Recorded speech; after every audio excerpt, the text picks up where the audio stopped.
మంత్రివర్గ విస్తరణలో తనకు చోటు ఖాయమని ధీమా వ్యక్తం చేశారు ఇబ్రహీంపట్నం ఎమ్మెల్యే మల్రెడ్డి రంగారెడ్డి. ఇబ్రహీంపట్నంలోని పలు గ్రామాలలో అభివృద్ధి పనులు ప్రారంభించారు.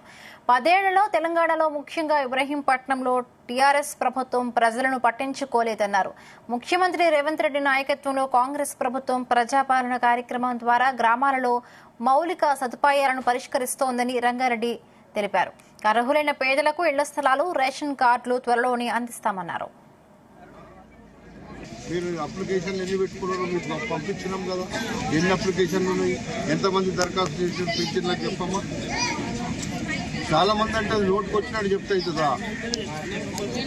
మీరేం చెప్పాలి? ఈ ఊరికి వచ్చినప్పుడు ఇన్ని రేషన్ కార్డులు అవసరం ఉన్నాయి, ఇన్ని పింఛన్లు అవసరం ఉన్నాయి, ఇన్ని ఇల్లు కట్టాలి, ఇన్ని పట్టాలు అవసరం అని చెప్పాలి కదా. మీ తన లేకుండా వస్తే మీరు ఎందుకమ్మా?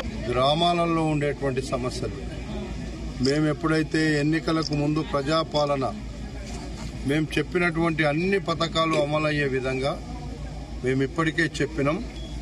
అధికారులకు ఇప్పుడే మరొక్కసారి చెప్పినా, ఏ గ్రామానికి వెళ్ళినా ఎంతమందికి పట్టాలు లేవు, ఎంతమందికి పింఛన్లు లేవు, ఎంతమందికి ఇండ్లు లేవు, ఎంతమందికి మేము ఇచ్చిన పథకాలలో ఇన్వాల్వ్ కాలేదు అనేటివి చెప్పినాం.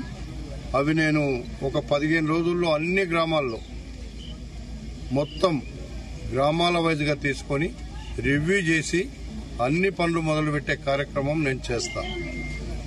మనకి ఇప్పటికే ఇబ్రహీంపట్నం నియోజకవర్గం అంటే దీపం కింద చీకటిలాగా ఉంది.